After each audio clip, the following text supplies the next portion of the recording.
നമസ്കാരം. സംഭൽ സംഘർഷവുമായി ബന്ധപ്പെട്ട് നിരവധി വാർത്തകൾ ഇപ്പോൾ പുറത്തു വരുന്നുണ്ട്. വർഗീയ സംഘർഷത്തിൽ 5 മുസ്ലിം യുവാക്കൾ കൊല്ലപ്പെട്ട സംഭൽ സന്ദർശിക്കാൻ പുറപ്പെട്ട പ്രതിപക്ഷ നേതാവ് രാഹുൽ ഗാന്ധിയും വയനാട് MP പ്രിയങ്ക ഗാന്ധിയും അടക്കമുള്ള കോൺഗ്രസ് നേതാക്കളെ വഴിയിൽ പോലീസ് തടഞ്ഞിരുന്നു.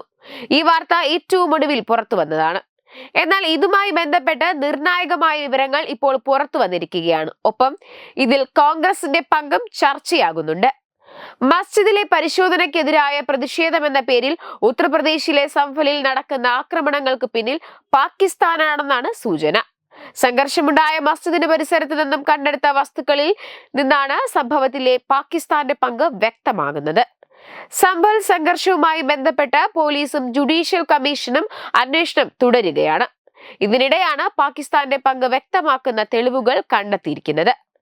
സംഘർഷങ്ങൾക്ക് പിന്നാലെ മസ്ജിദിന് സമീപം പോലീസ് പരിശോധന നടത്തിയിരുന്നു. ഈ പരിശോധനയിൽ മസ്ജിദിന് സമീപത്തെ അഴുക്ക് ചാലുകളിൽ നിന്നും 9 MB ഷെല്ലുകൾ കണ്ടെത്തുകയായിരുന്നു. പാകിസ്ഥാൻ ഓർഡിനൻസ് ഫാക്ടറിയിലാണ് ഈ ഷെല്ലുകളുടെ നിർമ്മാതാക്കൾ. പൊട്ടാത്ത 2 പാക് നിർമ്മിത ഷെല്ലും പൊട്ടിയ ഒന്നുമാണ് അഴുക്ക് ചാലിൽ നിന്നും കണ്ടെടുത്തത്. ഇതിനു പുറമെ 12 ഷെല്ലുകൾ കൂടി പ്രദേശത്ത് നിന്നും കണ്ടെത്തി. സംഭൽ സംഘർഷത്തിന് പിന്നിൽ രാജ്യവിരുദ്ധ ശക്തികളാണെന്ന സൂചന നേരത്തെ തന്നെ പോലീസിനും അന്വേഷണ സംഘത്തിനും ലഭിച്ചിരുന്നു. എന്നാൽ ഇതിൽ കൂടുതൽ വ്യക്തത വരുത്തുന്ന തെളിവുകളാണ് ഷെല്ലുകൾ. ഇക്കഴിഞ്ഞ ബുധനാഴ്ചയായിരുന്നു സംഭലിൽ സംഘർഷമുണ്ടായത്. നിലവിൽ പ്രദേശത്ത് 163 പ്രഖ്യാപിച്ചിരിക്കുകയാണ്. അതേസമയം സംഭൽ സംഘർഷം രാഷ്ട്രീയമായി മുതലെടുക്കുകയാണ് കോൺഗ്രസിന്റെ ശ്രമം. എന്നാൽ ഭരണകൂട ഭീകരതയും ജുഡീഷ്യറി ബാഹ്യ സമ്മർദ്ദങ്ങൾക്ക് വിധേയപ്പെട്ടതിന്റെ അനന്തരഫലവുമാണ് ഉത്തർപ്രദേശിലെ സംഭൽ ഗാഹി മസ്ജിദ് സർവേയുമായി ബന്ധപ്പെട്ട് നടന്ന പോലീസ് വെടിവെപ്പ്. സംഭവത്തിൽ 4 മുസ്ലിം യുവാക്കൾ കൊല്ലപ്പെട്ടു. സർവേക്കെതിരെ പ്രദേശത്തെ മുസ്ലിങ്ങൾ നടത്തിയ പ്രതിഷേധം അക്രമാസക്തമായതിനെ തുടർന്ന് സ്വയം രക്ഷയ്ക്കാണ് വെടിവെക്കേണ്ടി വന്നതെന്നാണ് പോലീസ് പറഞ്ഞിരുന്നത്. വെബ് ഡെസ്ക് തത്തുമൈ news. Powered by Jyotis. Realizing your dream home.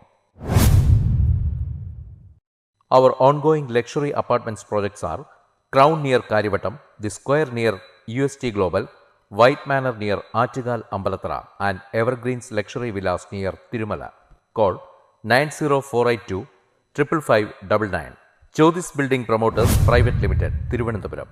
Balaramapuram Sultana ജ്വല്ലറിയുടെ ഓണം ഓഫർ. ഏതൊരു പർച്ചേസിനും ഓണപ്പുടവ സമ്മാനം, ഒപ്പം ഓണക്കിറ്റുകളും. 10 പവന് മുകളിലുള്ള വിവാഹ പർച്ചേസുകൾക്ക് പവന് 5000 രൂപയുടെ കിഴിവും, അതിന് താഴെയുള്ള വിവാഹ പർച്ചേസുകൾക്ക് 3000 രൂപയുടെ കിഴിവും, ഒപ്പം സ്വർണ്ണ നാണയങ്ങളും ഗൃഹോപകരണങ്ങളും സമ്മാനം. പഴയ 916 സ്വർണ്ണാഭരണങ്ങൾ മാറ്റി വാങ്ങുമ്പോൾ വിലയിലോ തൂക്കത്തിലോ വ്യത്യാസം വരാതെ പുതിയ ഡിസൈനിലുള്ള 916 HUID സ്വർണ്ണാഭരണങ്ങൾ മാറ്റി വാങ്ങാൻ സുവർണാവസരം. ഈ ഓണത്തിന് പതിവിലും വ്യത്യസ്തമായി അതിശയിപ്പിക്കുന്ന ഓഫറുകളും ഓണ സമ്മാനങ്ങളുമായി Sultana jewellery, main road, Balaramapuram.